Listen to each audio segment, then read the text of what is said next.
fruits of our lips. Amen. The Bible says, make a joyful noise unto the Lord. That's right. And if you can't hear yourself, then you're not making a joyful noise to the Lord. Yes, yes. So let's try that again. Let's give God a hand clap of praise and let's honor Him with the fruits of our lips. Hallelujah. You cannot have a victory this Yes. morning. You cannot have to touch you. You cannot have to close you in your right mind. You cannot have to get you here safely.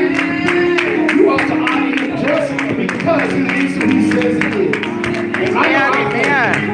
Let me just thank Him for myself. Let me thank Him for Him keeping me. Let me thank Him for clothing me. Let me thank Him for just being who He is in my life. Yes, yes. We're going to get this together one day. You guys are going to learn. Yeah.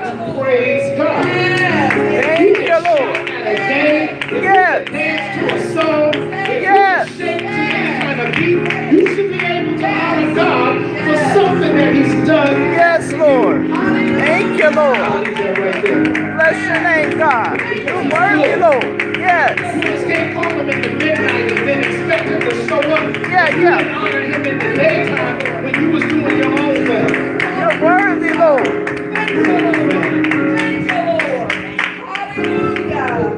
Thank you, Jesus. Thank you, Jesus. Hallelujah. Hallelujah. Teaching, praise His words. Amen. Hallelujah. Amen. As we get ready to go forward in the Word, God says, if you're ashamed of me,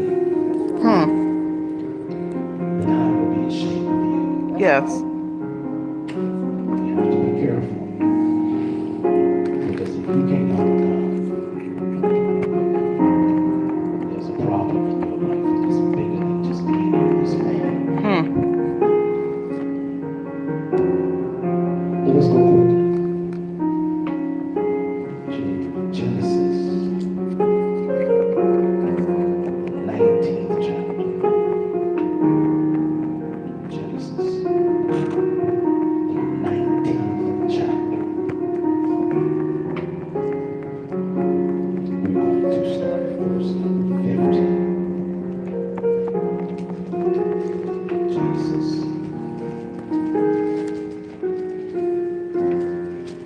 The 19th chapter. Starting at verse number 15.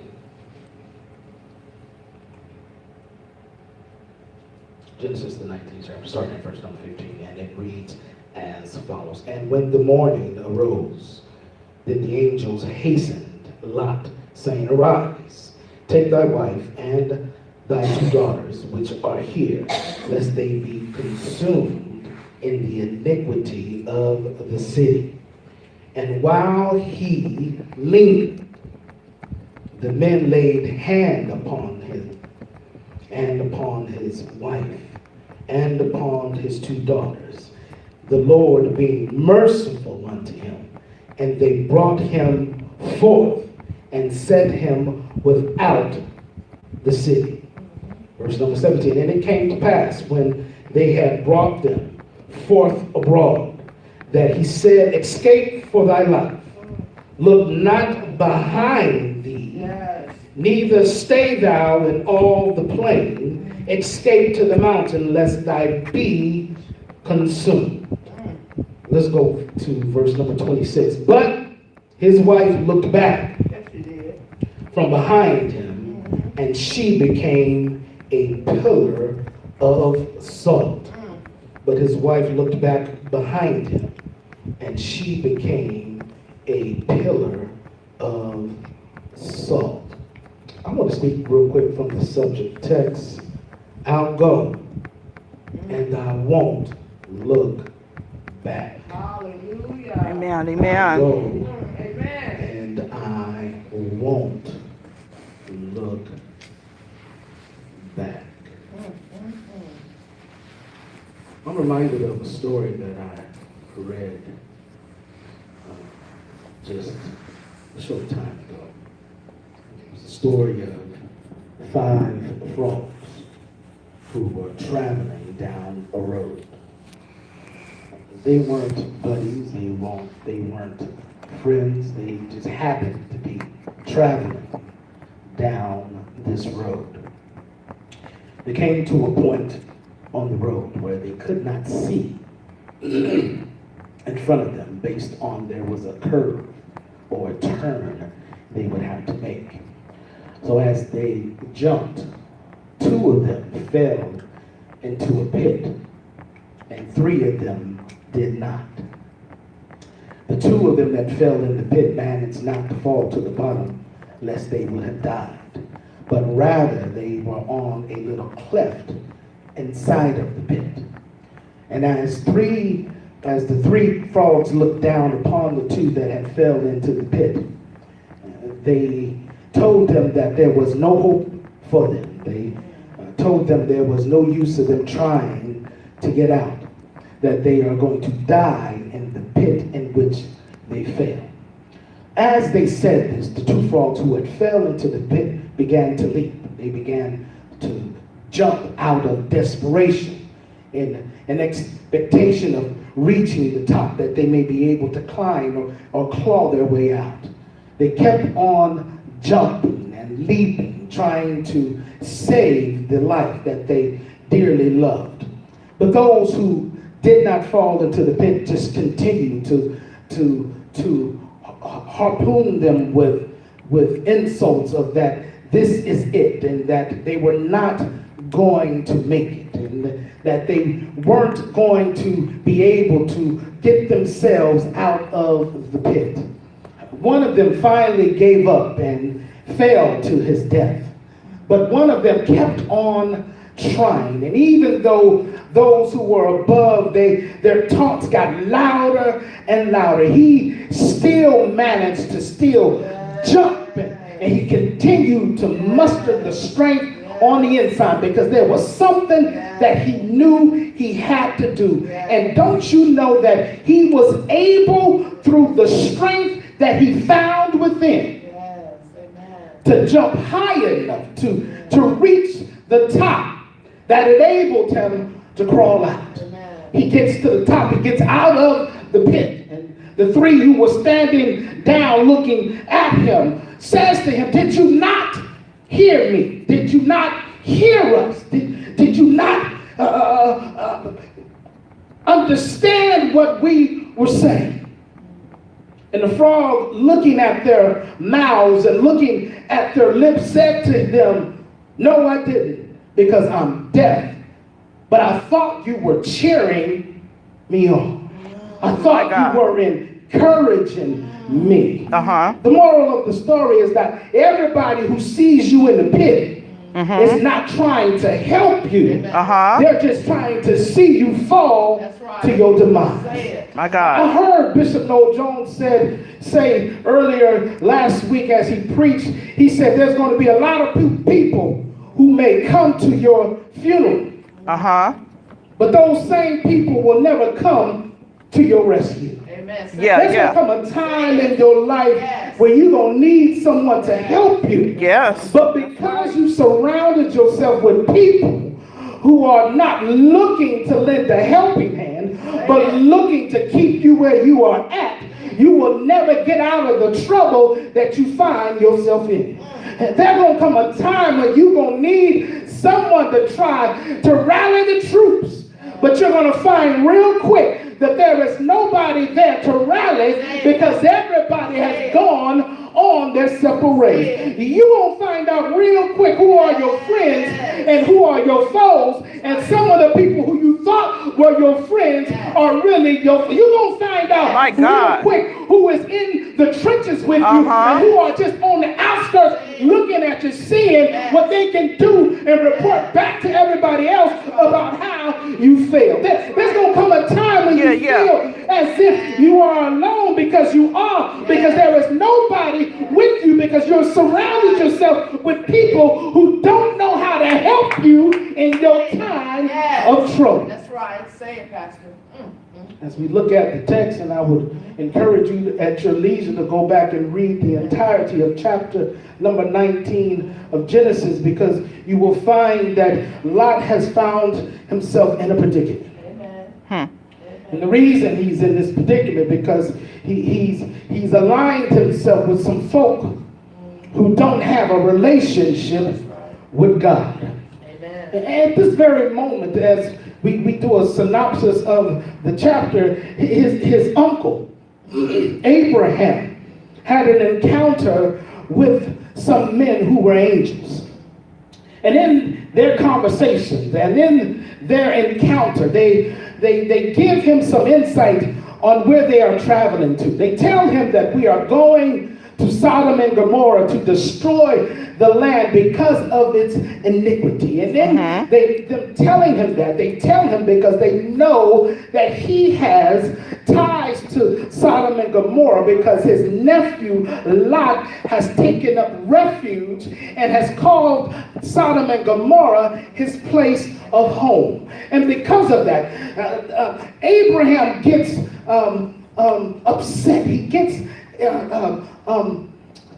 bewildered in his spirit, because now he is feeling that his nephew is surely going to die. And he says in his prayer, and at the end of chapter number 18, he's praying to God that if he finds 50 righteous, he'll save the city. And God says, yes, if I find 50 righteous, I will save the city. Then he says, if you find 45, would you save the city? Then God says, if I find 40, I will save the city. And then Abraham says, well, if you find 30 righteous people, would you then save the land? And God says, if I find 20 people, I will save the land. If I find 20 righteous among them, I will save the land. He says,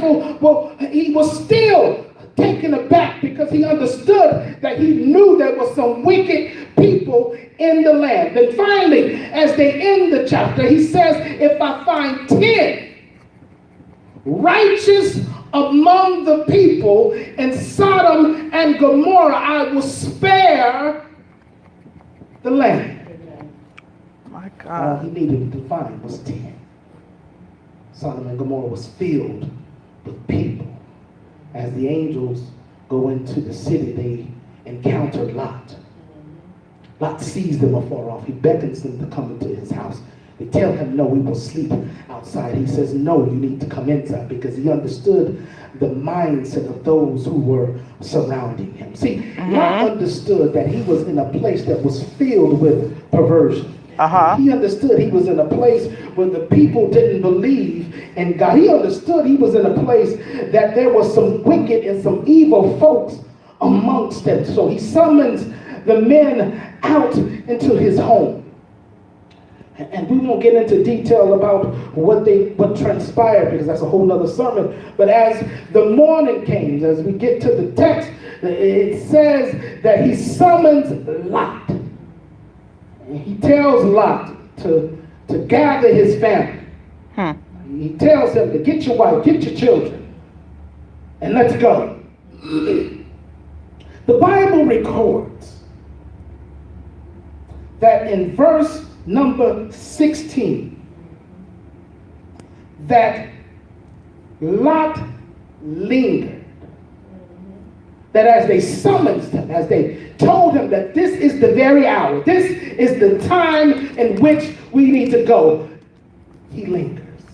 To linger means to question or to hesitate. It means to be reluctant. Here is Lot, understanding that death is about to come to everyone in the land of Sodom and Gomorrah, but yet he lingers and hesitates. And what what I find very interesting is how long have we lingered in our place? How long have we stayed too long in our death trap? How long have we stayed in our pity? How long have we stayed in our shame? And God is trying to pull you to your rescue, but yet you're hesitant, but yet you are lingering, but yet you are questioning because you don't really want to go where God is trying to take you because you have grown comfortable, you have grown complacent, you have grown content into a place that you know by staying there your demise will come. Why is it that you want to stay in a place that you know can bring you death when God is trying to lead you out to a place that will give you life, but yet you are staying in a place where you know if you stay, death is going to come to you? Lot, because he is so confused of his surroundings. When you get so caught up in yourself, you get so caught up in your decisions, you get so caught up in your choices, you forget when God is trying to get you to get out of the mess that you are in, that sometimes you can't even see he's trying to pull you out because you're trying to stay in. That's right. Amen. Amen. That's right. But the Bible says that God was merciful. That God, in his infinite wisdom, grabbed them by their hands and grabbed them and led them out of the city that they may be able to have the life that they thought they had in Sodom and Gomorrah. But God wanted to remind them, when I destroy something, the only thing that comes after that is death. Amen.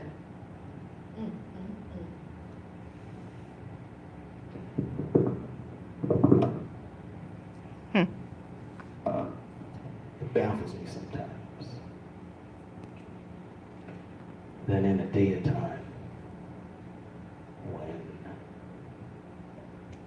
we all need God to do something, we can't get it because of ourselves. We can't obtain it because our minds are That's right. far from Him. That's right. I Thank you. discern in my spirit that there is a disconnect this morning. And I can see it with my spirit that I got folks who are in the midst of my voice, who need God more than I need God, Yes. but see themselves so disconnected from God that they can't even pay attention to get the God that they need. I will hasten you to this understanding very quickly, that unless you got somebody like Abraham who is trying to help you get out of what you are in, Yes. you will never get to the point where Lot was.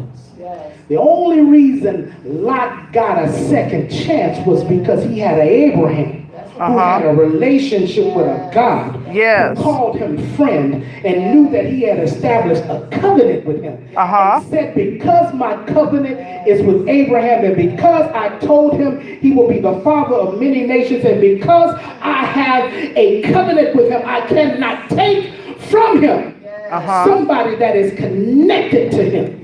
What simply means is that Lot didn't get God's grace because of himself.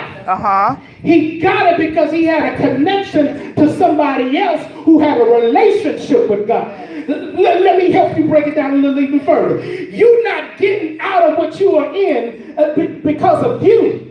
You're getting out because of the person who you are connected to. What simply means is that there is somebody else who is praying, somebody else who is fasting, somebody else who is covering you, that is allowing God to extend his grace and his mercy to you, that you may be able to get to the house of God and be able to say thank you for something that God should have taken you out of a long time ago. Because somebody else stood in the gap for you, God showed his grace and his mercy to them because they put your name in their mouth. Yes. You got to get off of this high horse believing that you are here because of yourself. No, you are here because somebody prayed for you. I am here because somebody prayed for me. But I've learned that I picked up the mantle and decided that I was going to step out and walk the walk that God has established for me. But somewhere between your walk and today, you have lost the connection between you and God and just decided that you can go off into this abyss. But let me help you understand something. When you call on him, is he going to answer? That's right. Yes, yes. The text says, I will go and I won't look back. But do you know what back is if you can't come out of it? Yes. You will never be able to see what back means unless you come out of the very thing that is holding you captive. Yes. How can you be bound? How can you be disconnected and be so far from God, but yet need him to help you through it? Yes. My God. At some point, you got to be able to see that God has sent you a lifeline. And just like any lifeline, you got to learn how to put it on. If you don't put it on, then you can't save the life that you have. Yes. That's Yes. right. Say it. How am I going to put on a life preserver if I'm just looking at it? Well. How am I going to breathe the air that I need if I don't open up my mouth and let it in? That's right. Yeah. That's right. How am I going to see the path that God is trying to show me when I keep my eyes closed to his word? Say it. God is if I was God, I'd be tired. Amen. Say it. Amen. If I was God, I'm Yes. no, lucky I ain't God. Well. But because God is who he is, Yes. Thank you, Lord. Yes. he's able to look beyond our faults and to still see our needs in spite of how we react and treat him. Yes. The Bible declares that he brings them to a place where now they're out of the city. He tells them to get over the mountain because he's going to destroy everything in the plain, which means that they were in a valley. That's right.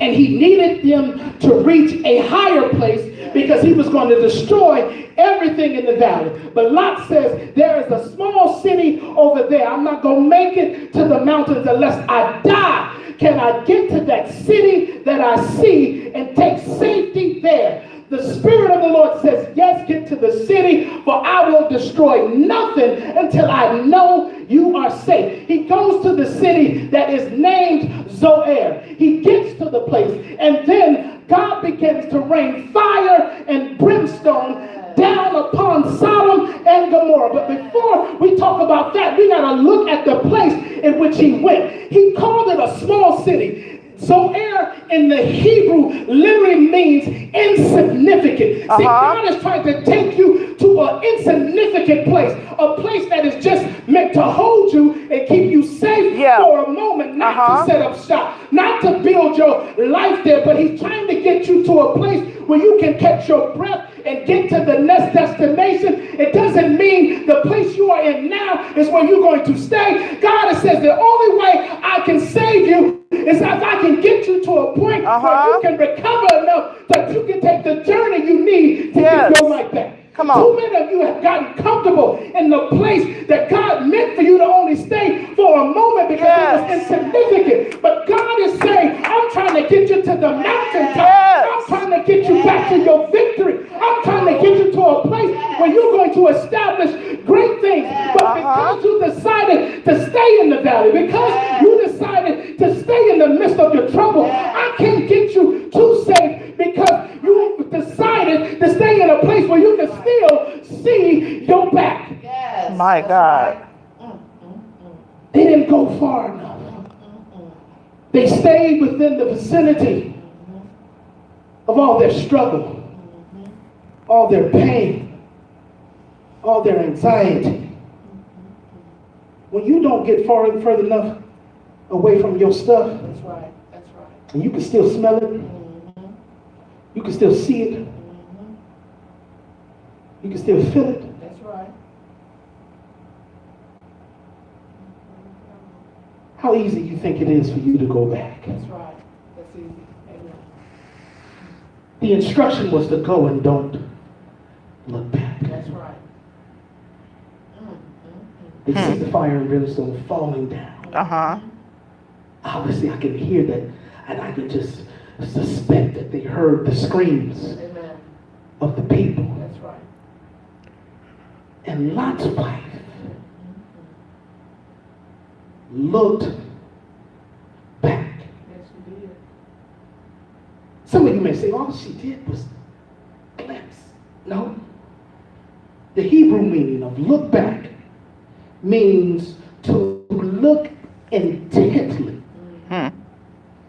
It means to regard with pleasure, with favor and care. It means to behold.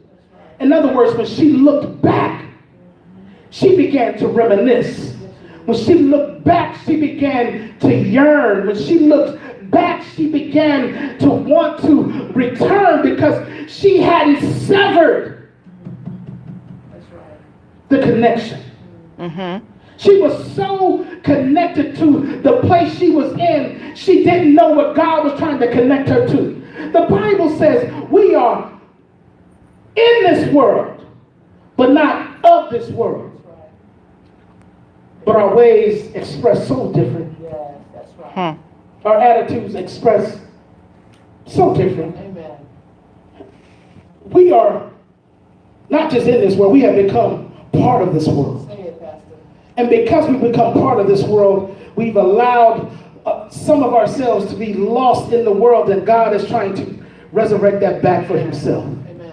And the only way he can do it is by disconnecting you from the place that you consider to be home, but he is saying it is insignificant. It's a small place. That's not where I want you. If you want God to enlarge your territory, he can't do it in a small place. He has to take you to a place that will be able to sustain your growth, that when you start to grow, you won't choke yourself out, but the land will allow for your growth just like a plant. You can't put it in a small pot and expect it to grow big. You have to transfer it to a bigger pot so its roots can go deeper and the plant can grow higher. That's right. That's right. Amen. But you are so content on going back to who you were, Well, back to the place you used to be. amen. I intended to preach this so much differently. Thank you, Lord. I intended to delve a little greater. Amen. Thank you, Lord. But sometimes Yes. folks gotta want it more than you gotta get it. Amen. That's right. Amen. That's right. Amen. When you can't force feed something Uh-huh. if people don't want it. That's right. That's right. And when you get into something and you decide after you get in it that you need some way out of it, but you forgot that you was given the blueprint before you went in, Well, Hmm. then you're going to have to wait for somebody to come along that's to right. help you out. That's right. God has given us a blueprint. That's right. Yeah. He's given us the ability to go and not look back, but some of us refuse to go.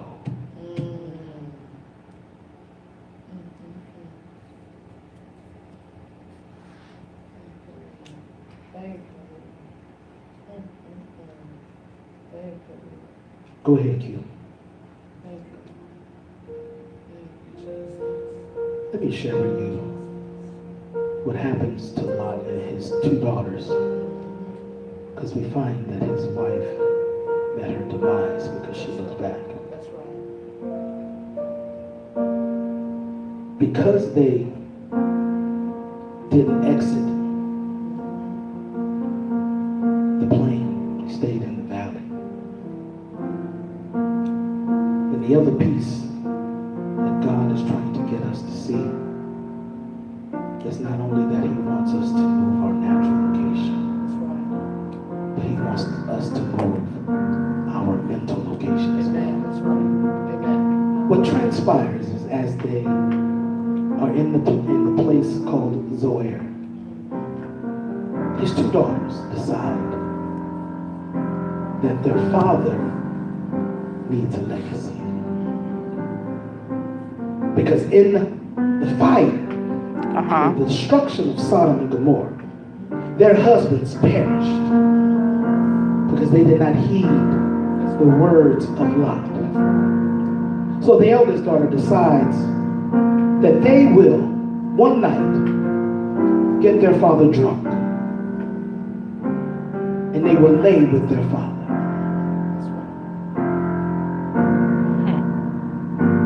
They get their father drunk. The eldest lays with her father. He knows nothing because he's drunk. Doesn't know what transpires. She lays with her father. Afterwards, she tells the youngest daughter, she says, tomorrow is your turn. We'll get him drunk again, and then you will lay with him.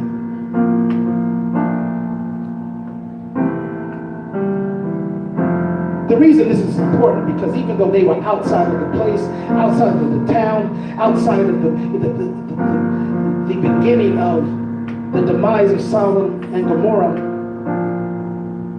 they still had a pervert mind. They still had a pervert mentality. They didn't see anything wrong with laying with their father. They didn't see anything bad about having a son that was your sister, your brother, from your father.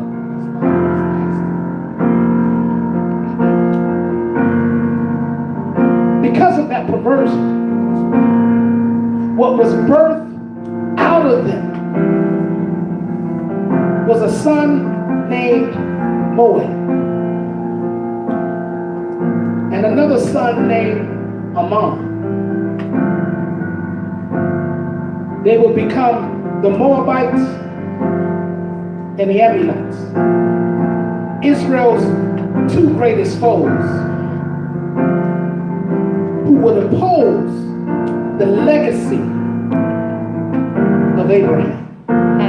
See, sometimes you can't stay in an insignificant place too long because it will create a generational curse that will try to wipe out the blessing that God has tried to establish through the lines of your family.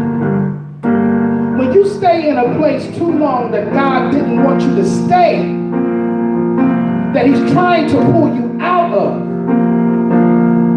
it can be catastrophic, not just to you, but to the entire legacy.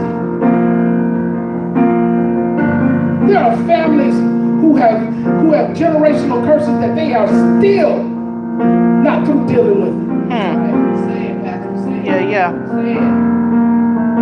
Because somebody's brother, somebody's father messed with this daughter, and this daughter thought it was okay, and then they started messing with that child, and it just runs amok. When you allow perversion, when you allow deceit, when you allow confusion, when you allow disconnect to be permeated throughout your lineage, it will keep you disconnected from a God who is trying to keep you from all those things. Yes. All because you wanted to look back. All because you wanted to go back to the way it used to be. All because you wanted to see things how it used to be.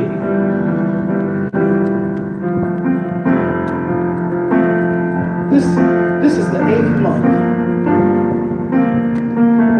of this year. 8 is the symbol of new beginnings. You can establish a new beginning if you trust God from this very point.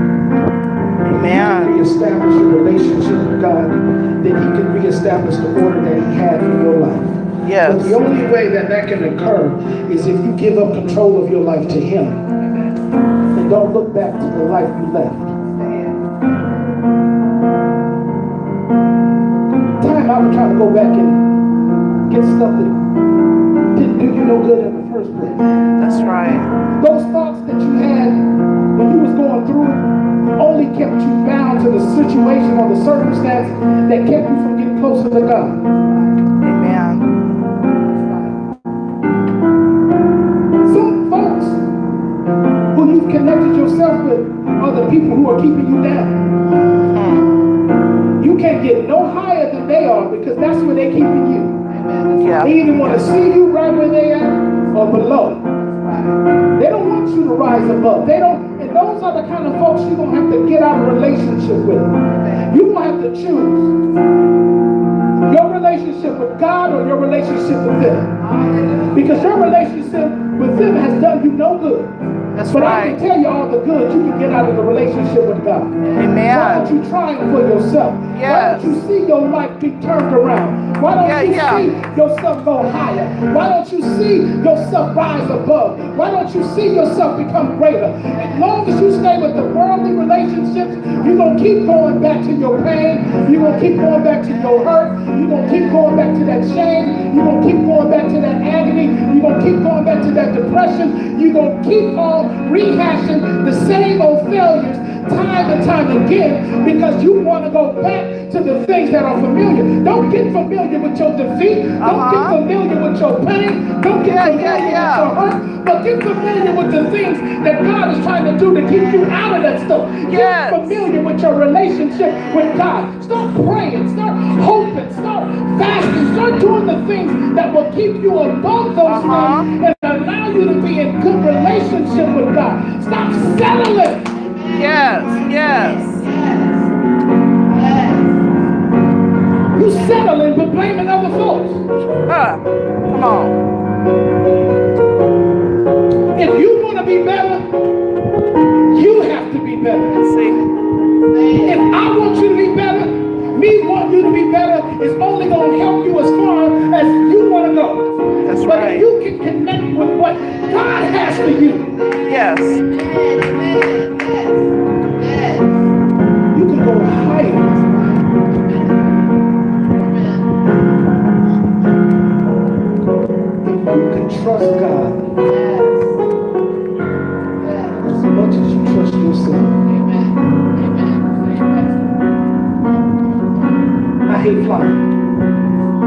I would rather drive myself than fly. Even though statistics say that flying is far safer than driving. There are car accidents every day. People die every day driving. But there are no plane crashes every day. People get on a plane, they take off, they land, they go to their destination. So my thinking is flawed. Because I believe that if I'm in control of something, then I can keep myself safe. No. Because you have to learn how to trust the one who's piloting you. Come on. That you can take off and land and get to your destination safe. That's just how I walk with God. You gotta trust Him just enough to know that He can take you and get you to your place of destination That's good. safely. Yes.